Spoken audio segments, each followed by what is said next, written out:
Bharat Japan यांच्यातली भागीदारी हिंद प्रशांत क्षेत्रातल्या सामरिक स्थैर्यासाठी महत्त्वाची भूमिका बजावत आहे। भारत जपान परिषदेत एस जयशंकर यांचं प्रतिपादन।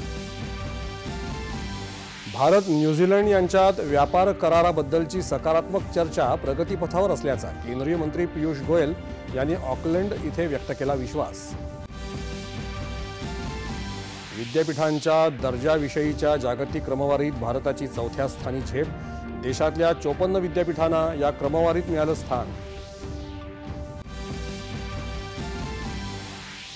हरियाणा विधानसभा निवडणुकीतही मतदार यादीत घोळ आणि मतचोरी झाल्याचा राहुल गांधी यांचा सादरीकरणातून आरोप।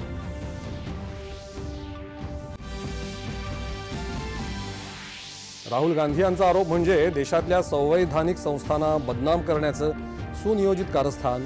किरेन रिजिजू यांचा पलटवार। कुठल्याही परिस्थितीत महायुतीतले तिन्ही पक्ष एकत्रच निवडणूक लढवणार असल्याचं मुख्यमंत्री देवेंद्र फडणवीस यांचं प्रतिपादन।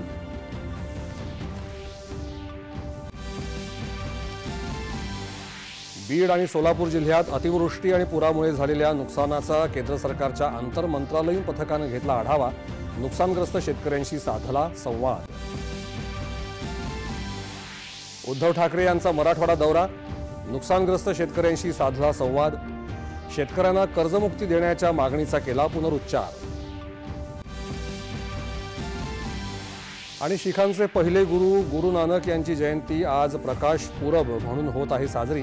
त्रिपुरारी पौर्णिमेनिमित्त देखील देशभरात दीपोत्सव।